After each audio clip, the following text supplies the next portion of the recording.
இயேசுவின் நாமத்தினாலே அன்பின் வாழ்த்துக்கள்.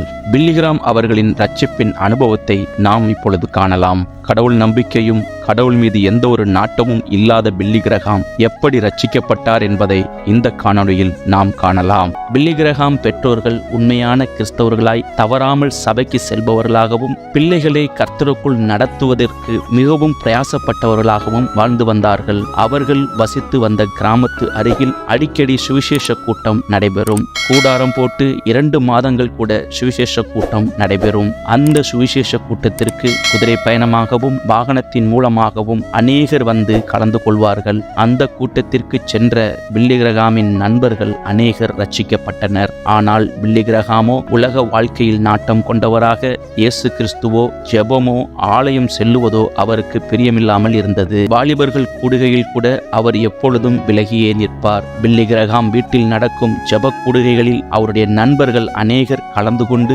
ஜெபம் செய்வார்கள். ஆனால் பில்லி கிரஹாமோ ஜெப கூடுகையின் போது வீட்டை விட்டு வெளியே சென்று விடுவார். வீட்டில் நடக்கும் ஜெப கூட்டம் முடிந்த பிறகுதான் வீட்டிற்கு வருவார். இது அவரது பெற்றோர்களை மிகவும் வருத்தமடைய செய்தது. அவரது தாயும் நண்பர்களும் அநேக முறை கண்ணீரோடு பில்லி கிரஹாமின் ரட்சிப்புக்காக தேவனிடம் மன்றாடினார்கள். தொடர்ந்து ஜெபித்துக் கொண்டார்கள். அவரின் தாய் ஜெபமெல்லாம் இதுதான்: நாங்கள் குடும்பமாய் பரலோகம் வரணும் என்று கலங்கி ஜெபிப்பார். ஒரு நாள் வீட்டு கூட்டம் முடிந்தது. அவரது நண்பர்கள் பில்லி கிரஹாம் தாயிடம் ஒரு யோசனை கூறினார்கள். நமது ஊரில் சுவிசேஷ கூட்டம் நடைபெறப் போகிறது. அதற்கு நாங்கள் எல்லோரும் கலந்து கொள்ள திட்டமிட்டிருக்கிறோம். இந்த கூட்டத்திற்கு பில்லி கிரஹாமையும் கூட்டிச் செல்ல திட்டமிட்டிருக்கிறோம் என்றார்கள். அதற்கு அவரது தாய், எப்படி வருவான்? அவனுக்கு தேவன் மேல் நாட்டமில்லாமல் இருக்கிறானே என்று கூறினார். அப்பொழுது அவர்களது நண்பர்கள், பில்லி கிரஹாம் வேன் ஓட்டுவதில் மிகவும் ஆர்வமுள்ளவன். ஆனால் அவரது தந்தை வேன் ஓட்டுவதற்கு அனுமதி தர மறுக்கிறார். அதனால் நாங்கள் அந்த கூட்டத்திற்கு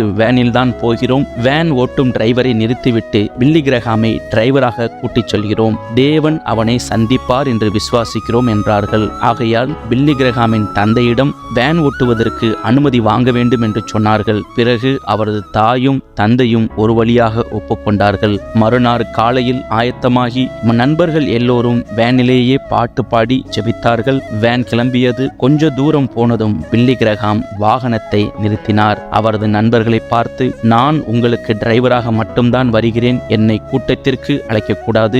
எத்தனை நாட்கள் ஆனாலும் நான் வாகனத்திலேயே இருப்பேன். என்னை கட்டாயப்படுத்தக்கூடாது என்று கண்டிப்பாய் சொன்னார். இல்லை என்றால் நான் வாகனத்தை ஓட்ட மாட்டேன் என்று கூறினார். நண்பர்கள் அனைவரும் சரி என்று சொல்லி பயணத்தை தொடங்கினார்கள். பயணத்தின் நடுவிலே நண்பர்கள் எல்லோரும் ஒன்று கூடி பில்லி கிரஹாமுக்காக ஜெபித்தார்கள். தேவனே, இந்த முறை பில்லி கிரஹாம் சந்திக்கப்பட வேண்டும். இதுதான் எங்கள் கடைசி முயற்சி. தயவு செய்து பில்லி கிரஹாமை ரட்சியும் ஆண்டவரே என்று சொல்லி ஜெபித்துக் கொண்டார்கள். கூட்டம் நடக்கும் இடத்திற்கு வந்து சேர்ந்தார்கள். சுவிசேஷ கூட்டமும் முதல் நாள் ஆரம்பமானது. பில்லி கிரஹாம் வாகனத்திலேயே இருந்து விட்டார்.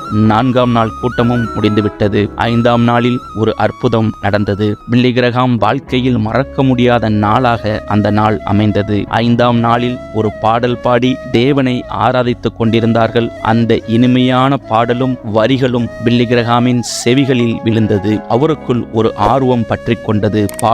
பாடலின் வரிகளும் அருமையாக உள்ளது. யார் இதை பாடுகிறார்கள் என்று அந்த நபரை மட்டும் பார்த்துவிட்டு வரலாம் என்று கூட்டத்திற்குள் நுழைந்தார். அந்த நபர் பாடலின் நடுநடுவே அதன் விளக்கத்தையும் சொல்லி சொல்லி பாடினார். அவர் சொன்ன ஒவ்வொரு விளக்கமும் அவரை சுட்டிக்காட்டி பேசுவதாகவும் அவருடைய வாழ்க்கையில் நடக்கும் காரியங்களின் பிரதிபலிப்பாகவும் இருந்தது. அவரது இருதயம் உடைக்கப்பட்டது. தேவனுக்காய் அவரது இருதயம் வெறுமையாக்கப்பட்டது. அந்த சுவிசேஷகர் கை நீட்டி பேசும்போது இவரை பார்த்தே பேசுவது போல் இருந்தது. இறுதியாக அந்த சுவிசேஷகர், இந்த கூட்டம் நடப்பது உனக்காகத்தான் நண்பனே. யாரோ கூப்பிட்டார்கள், நீ வந்தாய் என்று நினைக்க வேண்டாம். ஆண்டவர் உன்னை கூப்பிட்டார். ஆண்டவருக்கு நீ வேண்டும். நீ வந்து உட்காரு என்று சொல்லி அடுத்த வரி அதே பாட்டை பாடினபோது பாட பாட உள்ளத்தில் போராட்டம் உண்டானது. அந்த பாடலினால் ஈர்க்கப்பட்டு சரி உட்கார்ந்து கேட்கலாம் என்று சொல்லி கடைசி வரிசையில் கடைசி பெஞ்சில் உட்கார்ந்தார். அடுத்த வரி பல்லவியை பாடி அதற்கான அர்த்தத்தை சொன்னார். கடவுளிடம் ஒரு சந்தர்ப்பத்தை கொடுக்க வேண்டும் என்று கேட்பதற்கு உனக்கு பிரியமில்லை. ஆனால் இப்பொழுது தேவன் உன்னிடத்தில் எனக்கு ஒரு சந்தர்ப்பத்தை கொடு, உன் வாழ்க்கையை நான் மாற்றி காட்டுகிறேன். இனி இழந்து போன சந்தோஷத்தை, உன் நண்பர்களும் மற்றவர்களும் அனுபவித்துக் கொண்டிருக்கிற சந்தோஷத்தையும் சமாதானத்தையும் நான் உனக்கு தருகிறேன். நீ எனக்கு இந்த ஒரு முறை மட்டும் சந்தர்ப்பத்தை கொடு என்று கூறினார். இந்த வார்த்தை பில்லி கிரஹாமை மிகவும் பாதித்தது. உள்ளமுடைந்து தேவன் என்னிடம் ஒரு சந்தர்ப்பத்தை கொடு என்று கெஞ்சுகிறார் என்று எண்ணி கலங்கி நின்றார். அந்த சுவிசேஷகர், யார் இந்த அன்பான இயேசுவை ஏற்றுக்கொள்ளப் போகிறீர்கள், எழுந்து முன்னாடி வாருங்கள் என்று அழைப்பு கொடுத்தார். பில்லி கிரஹாம் எழுந்து முன்னாடி ஓடி போய் தன்னை தேவனுக்கென்று ஒப்பு கொடுத்தார். தேவனுடைய ரட்சிப்பை பெற்றுக்கொண்டார். அந்த கூட்டத்தை நடத்திய சுவிசேஷகரின் பெயர் மொர்தகாய் காம். பில்லி கிரஹாம் இப்படியாய் ரட்சிக்கப்பட்டார்.